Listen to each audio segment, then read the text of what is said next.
Hello ladies and gentlemen, my name is Ty and today we are going to be playing Dying Light 2. I recently made a video replaying the original Dying Light, revisiting what the game had to offer and just coming to the conclusion that yeah man, I fucking love that game. But overall, this game is very much different in a lot of ways. Like I explained in that video, it has a lot of mechanics that sometimes work for the better, and sometimes just make it seem a little bit convoluted. But now, after spending some time with the new update, seeing how the parkour feels, after everything, after years of people wanting certain animations to be in the game, well, I'll present you one. It feels good for a lot of this stuff to finally be in the game, and overall it's very satisfying to have. But Techland has taken the past year to refine things within Dying Light 2 and fix things for the better, fix things for what the community actually really wants. They fixed up the physics, added new things into the night, add roaming volatiles. Those things do go a long way and really do make replaying the game a lot more fun. One of the biggest improvements is the parkour, of course one of the game's main mechanics. They added a lot more animations, fixed up the speed of things, just made it a lot more fun to maneuver around the city because, that's a lot of what you're gonna be doing. So this is what the game looks like with the Huron sunset color grading on. Of course, gotta have it enabled during a sunset as that's coming down, fading between the, sun sky images like I mentioned last time. Instead of the sun moving up or down, how you would actually expect in the real world, it just fades from sun movement to sun movement. Just random images in the sky. I actually quite like the look of it a lot inside of interiors, but sometimes on the outside it can just feel maybe a bit too orange, even for Huron. Overall though, I think it does the job for people wanting the game to feel more like Dying Light 1, and at the end of the day, that's a lot of what the community wants. Aw man, I love the wall run. It's definitely lacking in Dying Light 1, but you know what? I don't mind. The first game is good as it is, and there you go, there is the new night alarm. I actually quite like it. Oh, fog just appeared out of nowhere. That's interesting. Okay. They definitely made the night transition sounds way creepier, my god. Alright, this is without, and this is with the darker nights enabled, and my god, I actually did not even realize how much of a difference it actually is. Alright, note to self, a flashlight is required at night. Yeah, okay.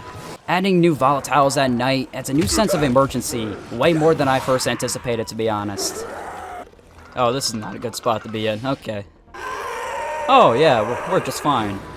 I will say, if I could wish for anything, it would honestly be more demolishers that are roaming around, maybe goons as well. The nights are very cool though, sometimes extremely terrifying. I didn't even know there was a hook there. Okay, I'll take it. I think goons and demolishers are some of those things. Okay, he just faded into existence, alright. I do think goons and okay, he's there as well. We're cornered. Anyways, as I was saying, okay, god damn it! I do think goons and demolishers could be something that could be spawned more into the world, something more of a regular roaming threat than one of those encounters that you have to face off against.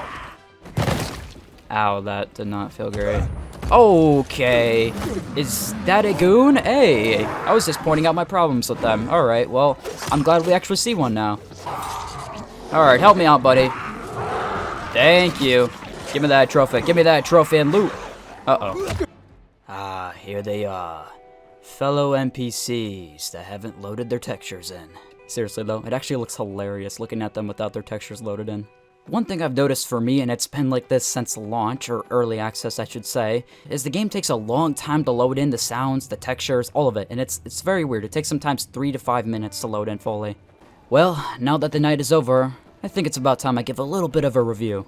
The changes to the parkour, which as I stated is a core mechanic for this game, really do make it so much more fun just to maneuver around the city, just explore, run away from things at night, because the chases with the volatiles there make it way more difficult. I know this update wasn't enough to get a lot of people to come back to playing the game, but it was enough for me, and I'm honestly really glad I did. I've been out of the community loop for a long while now, as I actually used to make tons of content on this game, for those that don't know. There's honestly very little complaints I have at all with the parkour system, and even the night changes, even though, like I said earlier, I do wish there was more demolishers, more goons, things like that that can roam around. Oh, I forgot they do that. Oh, I don't appreciate that one. What was that? There was like a black void around my screen. Very odd.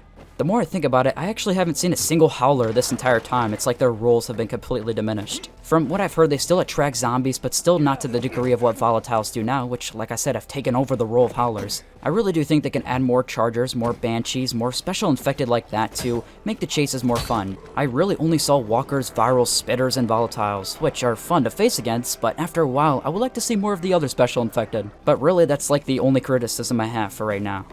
I can always use more random encounters and more things that come across in my journey through Villador, but overall I really like what I'm seeing.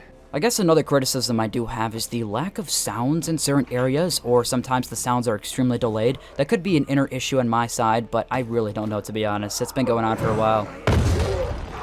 I mean, combat sounds fine from what I see, but sometimes when I'm doing certain parkour moves, it's delayed by 3 to 4, 5 seconds sometimes. If I am being honest though, I'm really not too sure what content could be coming to Dying Light 2 in the future. There's many possibilities, I will say that.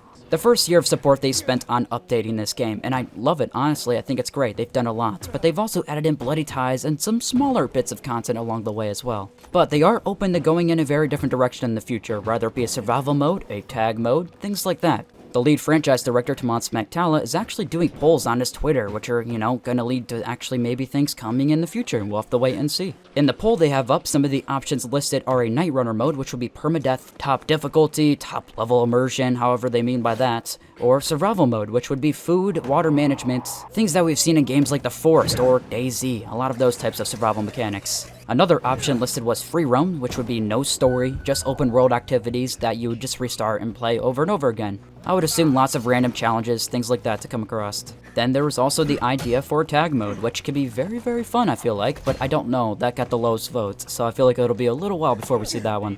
Doesn't even have to be a full dedicated tag mode, it can even just be a simple toggle button. Turn it on, turn it off, allow people to kill each other if they want to. Allow people to jump into the Bloody Ties arenas and go crazy, do all that types of stuff. And me and much of the community has stated this before, but they can reuse those Bloody Ties maps and arenas for different uses. Choke on this ass.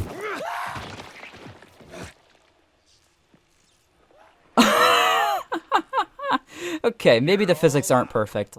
So I finally found a howler, and yeah, they're about as useless as I was expecting. They don't really do anything besides run in a circle, scream at you, and not even bring over many more infected. I expected virals or something like that. He doesn't even do damage. That's kind of a shame, to be honest. I wish they gave him more of a purpose, but it's okay. Everything else basically makes up for it. Anyways though, I think that's where I'm going to end this for today.